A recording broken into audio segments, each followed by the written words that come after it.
Right now, somewhere in the world, a woman is giving birth in a hospital. Bright lights, a doctor nearby, pain medication if she wants it, a machine quietly tracking the baby's heartbeat. If anything goes wrong, there's a team ready to step in within seconds. Now erase all of that.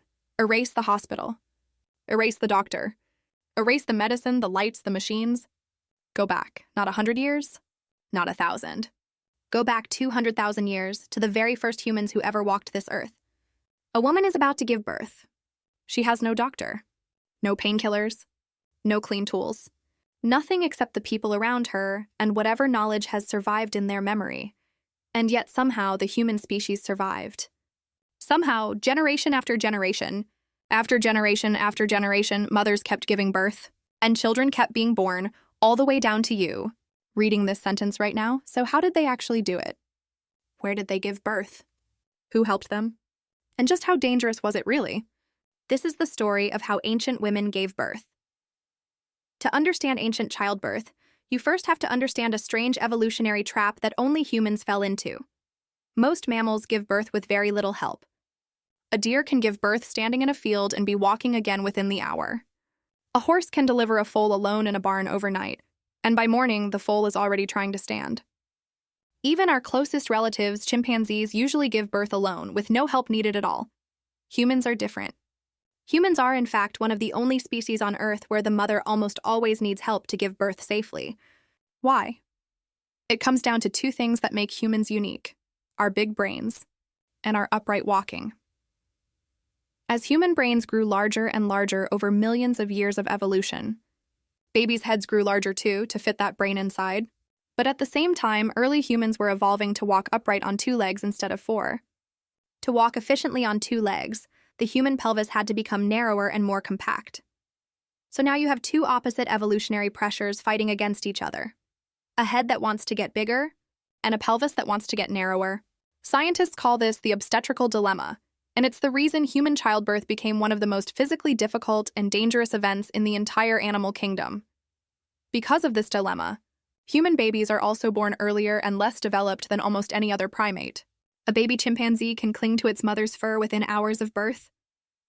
A human baby can't even hold up its own head. We are, in a very real sense, born too early because waiting any longer in the womb would make the baby's head too large to safely pass through. This single evolutionary trade-off shaped almost everything about how ancient women gave birth and who they needed beside them when they did. Because childbirth was so difficult and risky, early humans developed something almost no other species has: organized help during labor. Anthropologists believe that as far back as we can trace human social behavior, women rarely gave birth completely alone. In nearly every hunter-gatherer society ever studied, at least one other person, often several, stayed with a woman in labor. Who were these helpers? Usually they were other women in the group, an older female relative, a friend, or most importantly, a woman who had been through childbirth herself and had learned, through hard experience, what to do when things went wrong. This is the true origin of the midwife, a role that likely existed in some form for tens of thousands of years before the word itself was ever invented. A skilled midwife in an ancient community wasn't just emotional support.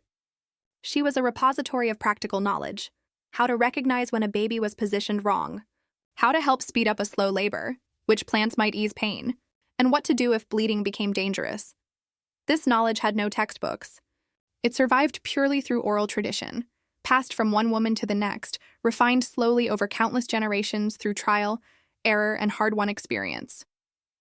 Losing an experienced midwife in a small, ancient community could mean losing decades of accumulated knowledge that might never be fully recovered. In some archaeological and anthropological records, researchers have even found evidence suggesting that certain women became specialized birth attendants within their communities, gaining status and respect specifically because of their skill in helping others survive labor. Where exactly did ancient childbirth take place? The answer actually varies a surprising amount depending on the time period and culture, but a few patterns show up again and again. In many nomadic hunter-gatherer groups, birth happened right where the group was currently camping, often close to the central fire for warmth and light. There was rarely true privacy in the way we think of it today. The birthing woman remained part of the group's daily rhythm, even during labor. In other cultures, Especially as humans began settling into more permanent communities with the rise of agriculture, specific birthing spaces emerged. Some societies built small separate huts specifically for childbirth, partly for practical reasons and partly due to spiritual beliefs surrounding blood and birth. In several historical cultures across the world, from parts of ancient Africa to indigenous communities in North America, these dedicated birthing huts served as both a physical and symbolic space, a place where a woman crossed from one stage of life into another. As for position, here's something that surprises a lot of people. Lying flat on your back, the position so common in modern hospitals, was actually one of the rarest birthing positions throughout most of human history. Instead, ancient women very commonly gave birth upright. Squatting was extremely widespread across many unrelated cultures in parts of Africa, the Americas, and Asia. Some women knelt on all fours. Others held onto a rope, a tree branch, or even another person's shoulders, allowing gravity to help guide the baby downward. In some societies, special birthing stools, simple wooden or stone seats with an opening in the center, were specifically built to support an upright position during labor.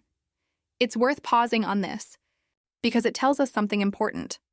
Many of these instinctive ancient positions are now being reintroduced in modern hospitals as upright birthing or active birth, because research increasingly shows they can shorten labor and reduce complications. In some ways, ancient women may have understood something about their own bodies that took modern medicine thousands of years to rediscover. Here is the part of the story that's much harder to hear. Despite the presence of midwives and community support, childbirth in the ancient world remained extraordinarily dangerous, both for the mother and the child. Researchers studying historical and modern hunter-gatherer populations estimate that maternal mortality rates were dramatically higher than today, with some estimates suggesting that as many as 1 in 10, or even higher in some populations, of births could result in the death of the mother, the infant, or both. Without modern surgery, blood transfusions, or antibiotics, several common complications that are now easily treatable were once almost always fatal. Severe bleeding after birth, known today as postpartum hemorrhage, was likely one of the leading causes of maternal death throughout almost all of human history. Infections following a difficult birth were another major killer, since there was no understanding yet of bacteria or how to prevent them. Babies positioned incorrectly in the womb, what we now call breech births, where the baby comes feet or buttocks first instead of head first, posed an enormous risk with no surgical option like a modern C-section available. In many ancient societies, a severely obstructed labor, one where the baby simply could not pass through the birth canal, meant near certain death for the mother, the child, or tragically, both. This is part of why infant mortality throughout most of human history was staggeringly high by today's standards. In many ancient and even pre-modern societies, it's estimated that a significant portion, sometimes close to half, of all children died before reaching adulthood, with the earliest days and weeks of life being by far the most dangerous window. And yet, despite all of this, ancient peoples were not without medical knowledge. Archaeological evidence from multiple ancient cultures shows traces of medicinal plants likely used during childbirth. Certain roots and barks believed to ease pain, herbs thought to help stop bleeding, and other plants used in attempts to prevent infection. While we obviously cannot perform clinical trials on practices from tens of thousands of years ago, the sheer consistency of certain plant remedies appearing across unrelated, distant cultures suggests that at least some of this ancient knowledge worked, at least partially. Given how dangerous and unpredictable childbirth was, it's no surprise that ancient cultures wrapped this moment in deep spiritual and ritual meaning. In many societies, birth was seen as a moment when the boundary between life and death, or between the physical world and the spiritual world, became thin and dangerous. Various cultures developed protective rituals, chants, specific prayers, amulets worn by the mother, or symbolic objects placed near the birthing space, all intended to ward off danger and invite a safe delivery. Many ancient religions and mythologies even developed specific goddesses or spirits associated with childbirth. Ancient Egypt had Taweret, a protective goddess often depicted as part hippopotamus, believed to guard pregnant women and ease labor. Ancient Greece had Eileithyia, the goddess specifically of childbirth and labor pains. Similar birth protector deities appear independently across cultures on nearly every continent, a strong sign of just how universally important and universally feared this moment was across all of human history. In some cultures, the placenta itself held deep symbolic meaning and was treated with great ceremony. buried in a specific location, planted beneath a tree, or used in rituals believed to connect the child to their land, their ancestors, or their future identity. These weren't just superstitions to dismiss. In a world with no real medical certainty, ritual offered something incredibly valuable: psychological comfort, social structure, and a shared sense of control over an experience that was, in reality, almost entirely unpredictable. Here's where the story takes a turn that challenges a lot of modern assumptions. We tend to imagine ancient family life as small and isolated: one mother, one father, and their children, fending for themselves. But anthropological research paints a very different picture. In most hunter-gatherer societies ever studied, raising a child was never just the responsibility of one or even two people. Researchers call this practice alloparenting, where multiple members of a community, grandmothers, aunts, older siblings, and even unrelated group members, all take an active role in caring for a child. Some researchers believe this is actually one of the key evolutionary reasons human children survive at all. Given how helpless and slow-developing human babies are compared to almost any other species. This same spirit of shared responsibility extended directly into childbirth itself. A new mother in an ancient community wasn't expected to instantly know everything and handle everything alone. She was supported, often for weeks afterward, with other women helping with food, with the new infant, and with her own physical recovery.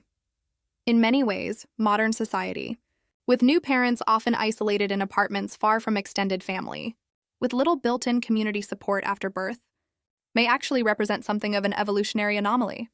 For the vast majority of human history, surviving birth and surviving early parenthood was never meant to be done alone. It's worth asking, how much of this ancient story still lives inside us today?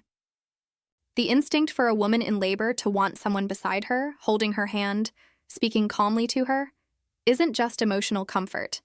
Some researchers argue it's a deeply rooted evolutionary instinct, inherited from hundreds of thousands of years where being attended during birth was, quite literally, a matter of life and death. The modern return to upright birthing positions, water births, and birthing centers designed to feel less clinical and more communal can be seen in a way as modern science slowly circling back to instincts our ancestors already understood intuitively. And the very fact that childbirth remains, in nearly every culture on Earth, surrounded by ritual, celebration, and deep emotional significance, can be traced directly back to a time when every single birth was a genuine, uncertain gamble against death itself. So when you think about how human beings survived for hundreds of thousands of years, don't just picture hunters chasing mammoths across a frozen landscape, or warriors fighting off predators in the dark. Picture this instead: a woman in pain, surrounded by other women who had survived this exact moment before. A community gathered close, ready to help. A skill passed down for generations, with no books, no schools, no written word, only memory and care. Every single person who has ever lived, every king, every scientist, every artist, every person you've ever loved exists today because somewhere, sometime a woman survived this moment, and someone was there to help her through it. That, perhaps, is one of the oldest and most important stories of all.